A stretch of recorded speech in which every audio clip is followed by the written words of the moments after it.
Sarah, an astronomer whose nights were typically spent immersed in the familiar patterns of constellations, found herself unexpectedly drawn to an enigmatic signal emanating from the depths of space. Despite the mundane task of grant writing occupying her mornings, the allure of this alien rhythm persisted, stirring a sense of curiosity within her. Upon returning to her humble observatory nestled amidst the tranquil cornfields, Sarah couldn't shake the haunting melody of the signal from her mind. Guided by an inexplicable pull, she adjusted the telescope, her heart pounding with anticipation. What she witnessed was far from ordinary. A streak of light descending rapidly, disrupting the serene night sky. Tracking the meteor-like object's trajectory, Sarah stumbled upon a scene of chaos at the crash site, far from the town's protective embrace. Amidst the wreckage lay a shattered spacecraft, its iridescent shell glinting under the harsh floodlights, and within, delicate bird-like creatures, their fragile forms twisted and feathered limbs bent at unnatural angles. Despite the fear mingling with her scientific curiosity, Sarah felt an unexpected kinship with these otherworldly beings. Pushing through the crowd, she offered reassurance and protection, instinctively recognizing the significance of their presence and the responsibility it entailed. As news of the extraordinary encounter spread, Sarah found herself thrust into a whirlwind of attention and scrutiny. Yet, amidst the chaos, she remained resolute in her determination to provide sanctuary and care for the alien visitors, embracing the role fate had bestowed upon her with quiet courage and unwavering compassion. Conspiracy theorists adorned with tinfoil hats positioned themselves alongside wide-eyed UFO enthusiasts, while preachers proclaimed divine judgment and starry-eyed dreamers whispered of galactic brotherhood. The media frenzy descended upon the scene, with satellite trucks congesting the lanes and relentless spotlights turning night into an eternal day, making Terrace's work nearly impossible. Amidst the chaos, a message arrived from an unexpected source, a military base requesting Sarah's consultation. At the briskly efficient military base, General Thorne, a formidable figure resembling an oak, greeted her with skepticism. He outlined the dire situation. A larger alien ship had been spotted, signaling the imminent arrival of the VS, conquerors from whom the refugees had fled. The VS's intent was chillingly clear.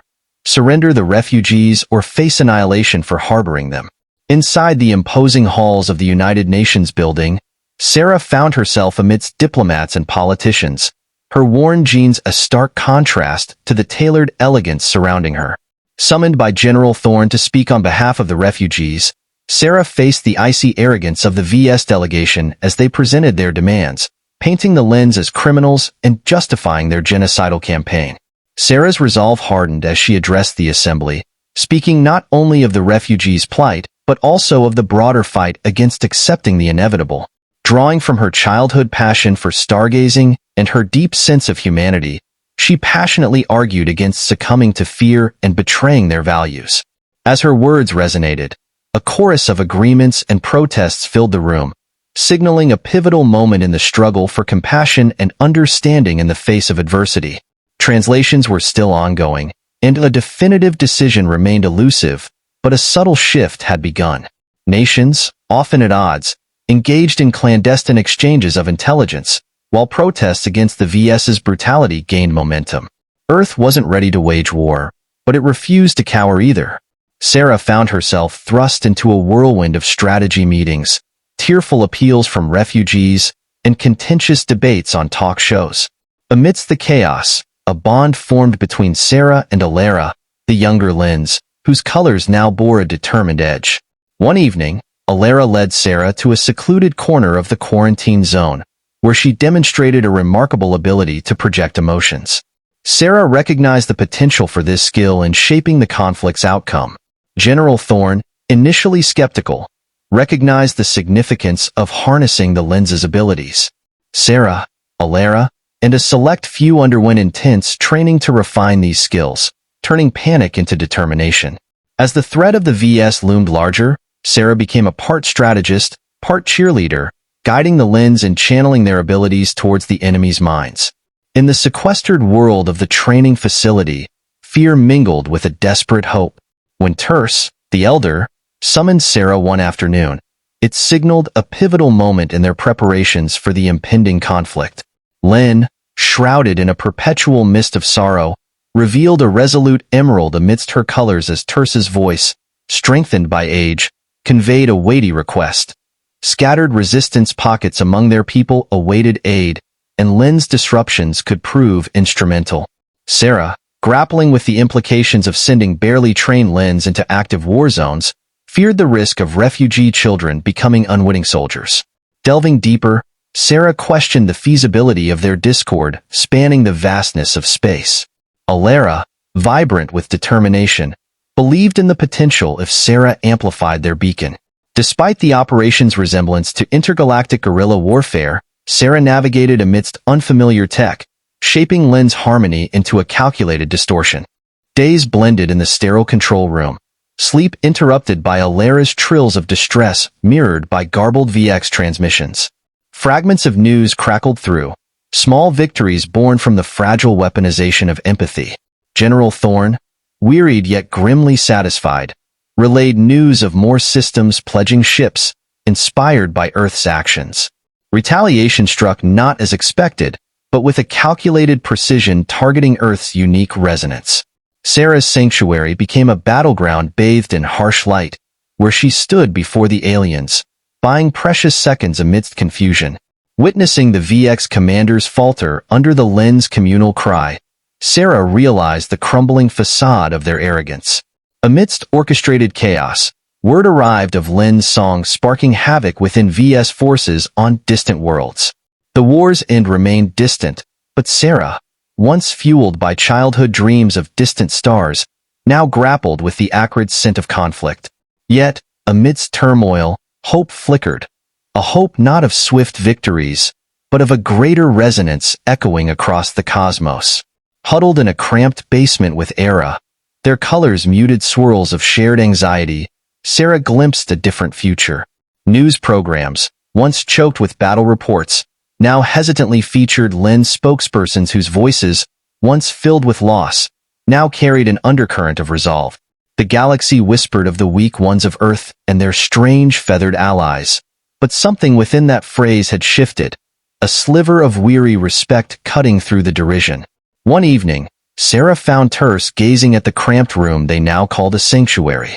When this began, the elder Lyn murmured, "I wished only for a place to hide, to mourn in peace. Your world has given us back our song, twisted though it may be." Sarah's hand settled gently on a feathered shoulder, offering quiet solace. "Maybe," she said softly, "that's the most powerful kind of song, the one that fights back." The turning point arrived anticlimactically. No grand battles witnessed from orbiting satellites, no surrender broadcasted with triumphant fanfare. Instead, a garbled communication from a beleaguered VS outpost proposed a truce born out of cold pragmatism. The war they'd envisioned as swift extermination was bleeding them dry, their advantage in weaponry countered by maddening disruption. The negotiation stretched for agonizing months, filled with legal wrangling and thinly veiled threats. Yet, the very fact of those negotiations was a revolution. Earth hadn't just survived. It had claimed a seat at the galactic table, its voice amplified by the gentle Lyns who defied all expectations of victimhood. When the final accords were signed, Sarah didn't feel elation but a weary relief mingled with bone-deep sorrow for all that was lost. Earth had scarred, its military bolstered, its reputation forever altered. The Lyns bore deeper wounds, their once vibrant species forever dimmed. Standing on the windswept edge of her field, Sarah gazed at the rebuilt observatory above the familiar tapestry of stars. Beside her, Era joined, a stark silhouette against the starlit sky. The VS still lurked, but others would come, drawn to pain like scavengers. "And we'll be ready," Sarah declared, her voice rough but resolute. They turned back towards the cluster of lights, the sanctuary they had built together. It wasn't the ending Sarah had once dreamt of as a child seeking wonders in the cosmos. It was messier, bloodier. But in that imperfection lay its own stubborn, beautiful kind of hope. The galaxy was slow to change, but change it would. As bureaucrats wrangled over the influx of refugees and opportunists circled with feigned altruism, The VS retreated, a wounded beast biding its time for another chance to strike.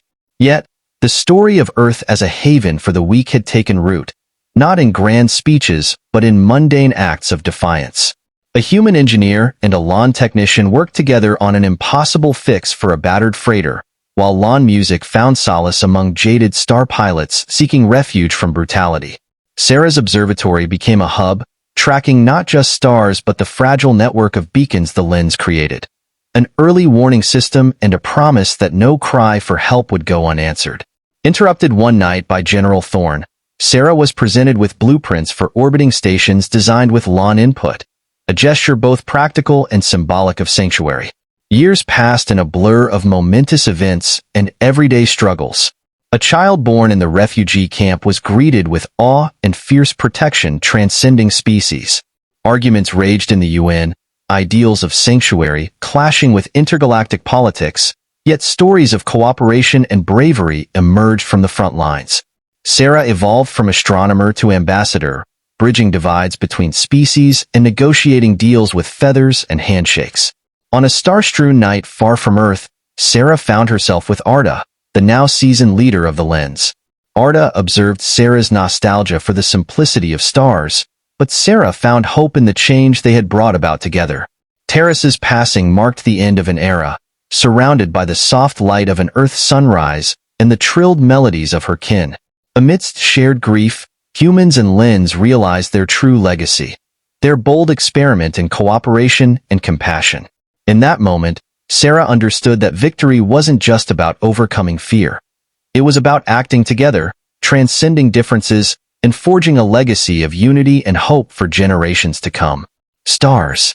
In the tapestry of intertwined lives, human children played alongside young lens, laughter cutting through the air like a beacon of hope. A weathered star freighter captain shared stories with a lawn elder, finding common ground in expressions and gestures.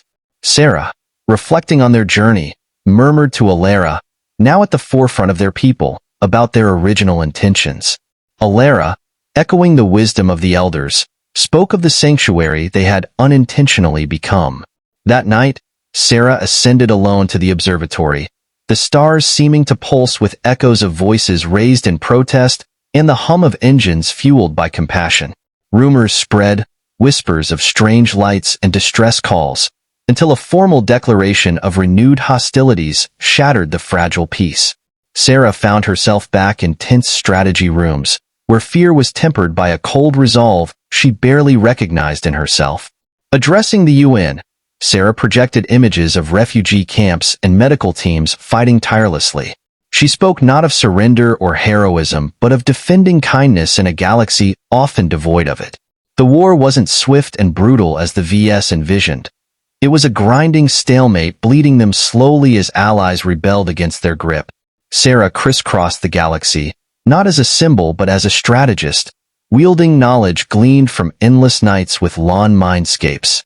The turning point came on a moon, where the VS Armada was paralyzed by malfunctioning systems, exploited by the lens with surgical precision. Exhausted, Sarah found solace in a feathered wing draped over her shoulder, a silent gesture of support from Alara. Despite weariness, Alara acknowledged that fear had been instilled in their enemies, a reminder that endings are deceptive in a galaxy teeming with life. Amidst the orbiting sanctuary stations, a blend of species coexisted amidst echoes of lost worlds and hopeful chaos of new beginnings. Sarah, now with silver hair, taught not of stars but of history, instilling in her students the audacious belief that kindness could be the most potent weapon. As a young Lin voiced concerns about the future, Sarah reassured him that their journey had left behind a different galaxy, one kinder, braver, and less afraid to reach for the stars. Eleanor, now an elder stateswoman in her own right, sought out Sarah in the rare moments of quiet, reflecting on their shared sanctuary. It wasn't just the orbiting stations but also a rooftop garden on Earth, a carefully cultivated echo of a lost land world. Arena, her feathers etched with the wisdom of relentless struggle, murmured to Sarah about the histories that would be written. Sarah, her hands calloused from tending alien plants, looked up at her steadfast friend. Arena expressed concern that future histories might miss the essence of their journey. The silence between them was heavy, broken only by the rustle of leaves in the man-made breeze. Then Sarah smiled, her creases mapping her journey. She assured Irina that they wouldn't forget. They wouldn't let them. Turning back to Earth, she knelt, tracing the intricate lines of an unfamiliar script. Sarah spoke of the Lin's songs of mourning, but noted their lack of a melody for defiant hope. They would teach them that. It began as a rumor, then a whisper echoing across the stars. A haunting transmission from deep within V's territory. A language none could decipher, yet it carried a haunting beauty that stirred a long-dormant unease. The Lin song held no threats but served as a requiem for the fallen, echoing across the vast empty. The galaxy listened as the VS commanders hesitated, their once unquestioned orders faltering in the face of harmonious sorrow. Sarah explained to her puzzled students that it wasn't a weapon but a mirror, forcing them to confront the echo of their own devastation. Growing old with a stubborn defiance, Sarah's observatory became a hub of communications, focusing on the fragile network of beacons they had spread across the stars. On nights stolen from her overwhelming duties, she'd descend to the rooftop, where Irina would join her. Irina would murmur about her scattered people finding new havens and learning to sing anew. Sarah, with a simple question, encompassed a planet transformed, an unlikely alliance forged. Together, they shared a smile under the eternal uncaring stars, for the story of their haven was whispered among them, a testament to uncommon valor and improbable kindness.